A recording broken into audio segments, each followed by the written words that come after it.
দর্শক আসসালামু আলাইকুম। আমি নুরুদ্দিন সাগর, ঢাকা প্রেস ক্লাব আইনজীবী সম্পাদক, চট্টগ্রাম সিএনএফের ৭,৮৬৭ নম্বর।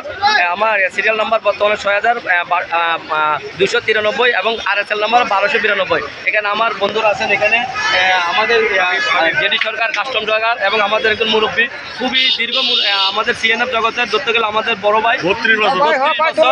আমরা চাচ্ছি একভাবে আগামীতে সৌন্দর্য নিয়ন্ত্রণে আনার জন্য। মুরব্বী, আপনি কিছু বলেন।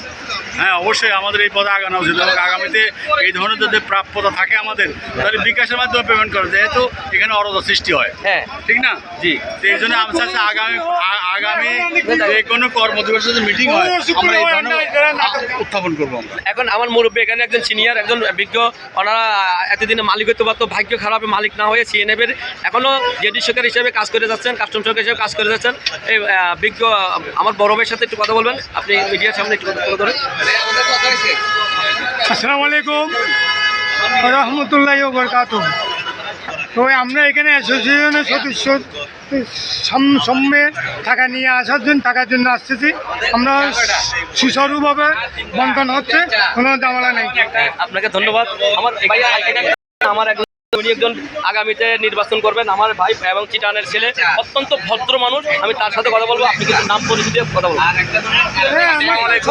আমি হাবিব আরজু, সিবিএ সাধারণ সদস্য হিসেবে আজকে এখানে আমাদের ঈদ বোনাস ৬,০০০ টাকা করে প্রদান করতেছে, ওটা নেওয়ার জন্য আসছি।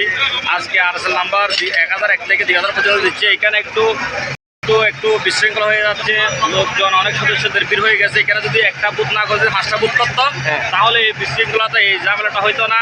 এখন আমরা ১-১.৫ ঘন্টা হয়ে গেছে, সিরিয়াল দিচ্ছে, এখনো টাকা নাই। কর্তৃপক্ষ কাজ করতেছি, ভবিষ্যতে আরও যাদের টাকা দিবেন আপনারা, ৫টা বুথ করলে অন্তপক্ষে সদস্যদের কষ্ট লাঘব হবে। ধন্যবাদ। আসসালামু আলাইকুম। আমার ভাই আসলে অত্যন্ত সুন্দর বলছে। আসলে আমাদের সিরিয়ালের সংখ্যা ১,০০০ জন আজকে দিবে। আসলে ওই যে ভাই আমাদের ভাই যেটা বলছে, ওইভাবে যদি করতো তাহলে প্রত্যেকটা নেতাকর্মী তাড়াতাড়ি নিতে পারতো। এখন আসলে অনেকে মনে করে কি এটারে কেউ আগেরটা পরে গেছে, পরেরটা আগে। আসলে এখানে এটা এইভাবে না করে যদি সুন্দরভাবে যদি সিরিয়ালভাবে করতো, হয়তো বা কেউ কারো মনে দুঃখ থাকতো না।